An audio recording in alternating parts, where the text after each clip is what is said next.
Among the advice traditionally handed out to newbie writers are two classic injunctions: write what you know, and go out into the world to find out more.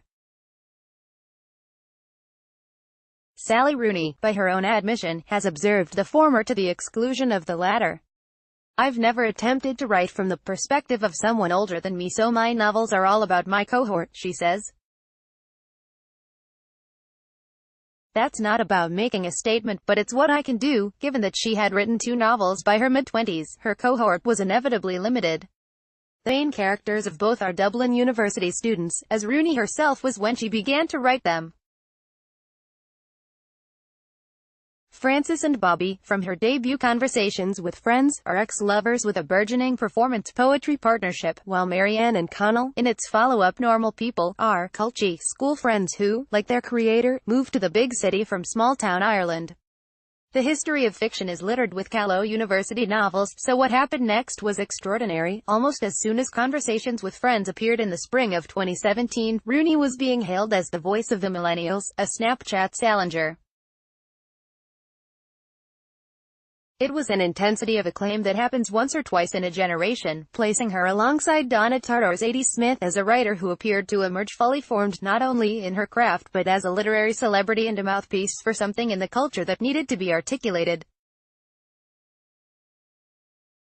Unlike Tartt-Smith, she already had a second novel ready to roll. In a rare state of excitability, the literary world held its breath for the arrival of Normal People, and before it had even been published it was longlisted for the Man Booker Prize. Though it didn't make the Booker shortlist, it has just been announced as Waterstone's Book of the Year and won Rooney the award for International Author of 2018 at the Specsavers National Book Awards. She recently took the award for Novel of the Year at the InPost Irish Book Awards for Normal People. It is also shortlisted for the Costa Book Awards. Sally Rooney and Anna Burns at the InPost Irish Book Awards. Photograph, Patrick Bolger. Photography. The woman who arrives to meet me at a stylish new coffee and yoga joint around the corner from the flat she shares with her maths teacher partner, is now all of 27 years old. Neatly and unobtrusively dressed, she talks rapidly in a manner that is simultaneously confident and self-deprecating. How does it feel to be on such a roller coaster? There's a frisson of weirdness of seeing your name mentioned and someone you don't know talking about you. I have to discipline myself not to look at it, but obviously it's on a very, very small scale. It's not like you're a Premier League football player, she says, briskly. Yet the reception of her novels has taken seasoned commentators beyond the usual literary compliments. Reviewing Normal People in the Irish Times, Anne Enright wrote that it adds fearlessly to an unsettling discussion about submission. I felt I understood something at the end of it that I had previously pushed away. Ali Smith, who picked her out for a panel of debut writers, regards her writing as a cocktail of high intelligence, truth and humaneness, and all three of these things are so properly contemporary and attuned, not just to now but to now plus the history of thought and politics, that it becomes apparent as you read that she's understood something happening in both language and society with a breadth that works like an undercurrent in the blood of the reader. Her characters drift in and out of relationships, and talk earnestly of politics and literary theory. They holiday in France or Italy but sometimes don't have enough money to eat. But Rooney is quick to brush away any suggestion that she is a cultural pundit, saying, "I certainly never intended to speak for anyone other than myself. Even myself I find it difficult to speak for. My books may well fail as artistic endeavors, but I don't want them to fail for failing to speak for a generation for which I never intended to speak in the first place. I never intended to speak for anyone except myself. Even that I find it difficult. I don't want my books to fail for failing to speak for a generation for which I never intended to speak." So what was the journey that brought her to this destination? I can't look back and say I was clearly on a trajectory. For ages it just seemed I was going round and round in circles, getting nowhere, she says. Her biography, for someone who only broke the surface less than 2 years ago, is well rehearsed. In her own construction, I was born in the same year a Virgin megastore was raided for selling condoms without a pharmacist present. 2 years before the decriminalization of homosexuality. 4 years before the legalization of divorce. In a more prosaic version, she was the middle of 3 children born in Castlebar, in Comayo, to a father who worked for Telecom Aran and a mother who ran the local arts center. There were always books around the house and they encouraged her to read, but though she joined a creative writing group at the age of 15, she didn't take to school.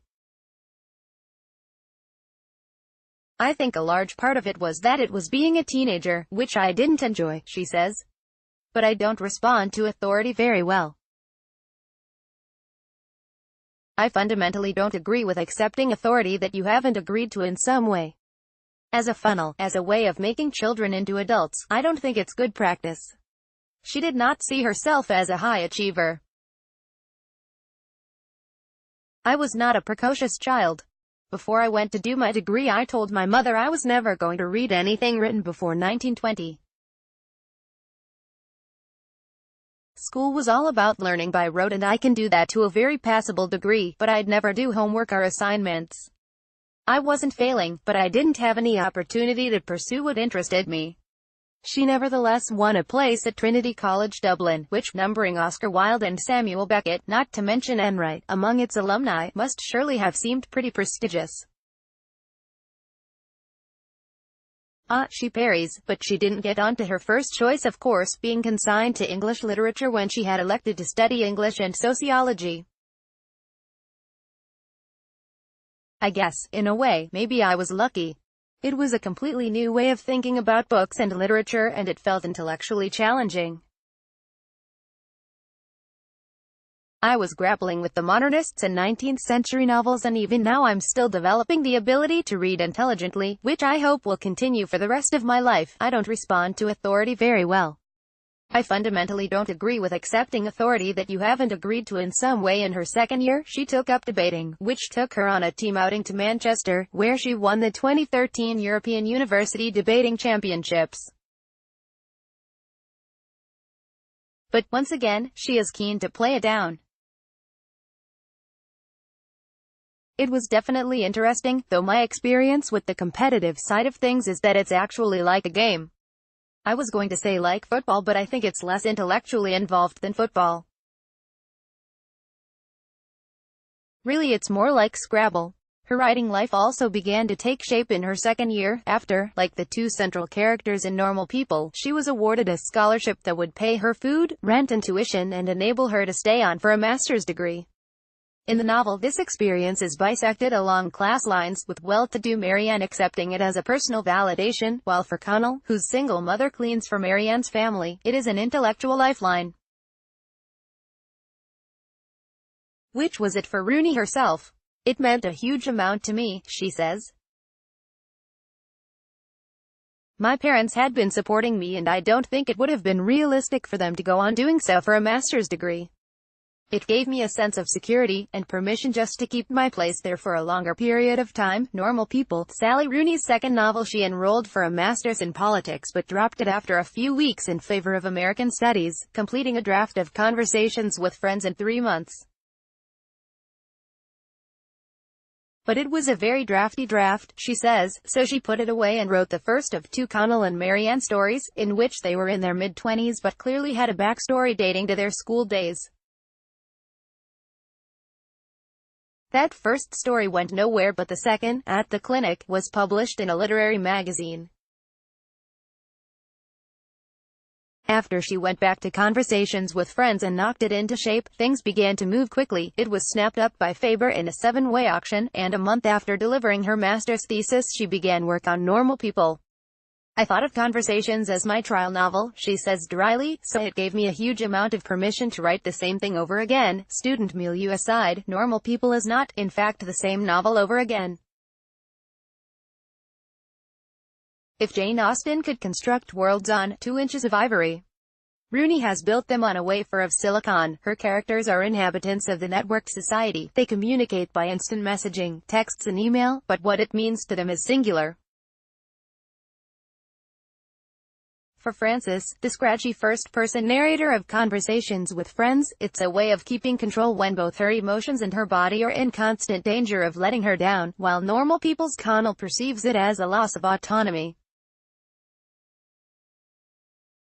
He and Marianne can only talk over email, using the same communication technologies they now know are under surveillance, and it feels at times like their relationship has been captured in a complex network of state power, that the network is a form of intelligence in itself, containing them both, and containing their feelings for each other. So much of our sexual culture and vocabulary has the potential to be degrading. There's an archaic language which is guaranteed to sound false. The one area of personal relationships that cannot be electronically controlled is sex, which links lovers to friends in shifting and unpredictable combinations. The style in which Rooney writes about it is disarmingly plain. In bed he asked me what felt good a lot, says Frances, when she first sleeps with the married actor Nick, in conversations with friends. I said everything felt good, I felt very flushed and I could hear myself making a lot of noise but only syllables, no real words. I closed my eyes. The inside of my body was hot like oil. I was possessed by an overwhelming and intense energy which seemed to threaten me. Please, I was saying. Please, please, but I surrendered without a struggle. So much of our sexual culture and vocabulary has the potential to be degrading, says Rooney. There's an archaic language which is guaranteed to sound false, or the language of pornography which is not actually true. I was trying to be true. What I'm interested in, to a large extent, it is intimacy, the discomfort, the loss of self, a being penetrated literally and also psychologically. Both novels are, to some extent, accounts of sexual obsessions. Some people feel the sex isn't very sexy, but I'm not writing them for that, she says. Perhaps I'm trying to learn something about the characters through it, so it would be coy to have the scenes all off-page. Yet when her editor suggested that the sex in Normal People was a little too coy, Rooney resisted, arguing that, in the early stages of their relationship at least, Connell and Marianne didn't have a sexual vocabulary, so to over-literalize would be to put ways of thinking into their heads that they wouldn't have been able to articulate for themselves. On the other hand, she says, I was probably trying to avoid writing it. That's the gift of being able to come up with a plausible argument. There's so much fiction and cultural discourse around. I'm not interested in the psychology of cruel, abusive, exploitative people. The politics of surrender is a recurrent theme, though the symmetries in which her characters find themselves are far from templates of. Nick might be older and married, but he is in some ways weaker, less fully formed than Frances. Connell might betray Marianne early on, but he is also her savior. The monsters, a fascist boyfriend, an abusive brother, are pushed firmly to the margins. There's so much fiction and general cultural discourse around. I'm not interested in the psychology of cruel, abusive, exploitative people. But there's something else going on too, which is central to how she identifies her cohort. Men, she says, are not so dissimilar really. Didn't feel that writing about them was a leap, because the thing about gender is that I don't really believe in it. It's a series of cultural practices, whereas being in your 40s and with children, for instance, is something I can't imagine myself to be. Both novels have a moment in which a character thinks they, or their lover, might be pregnant, and it's here that they are in some ways at their most culturally particular. When she wrote the books, abortion was illegal in Ireland. This spring, a referendum changed the law so, for all the apparent currency of their fears, her characters already occupy a space that is sealed in the past. The long-running debate over abortion gave Rooney her political voice as a teenager, outraged by activists who rolled up at her school to show pro-life propaganda videos.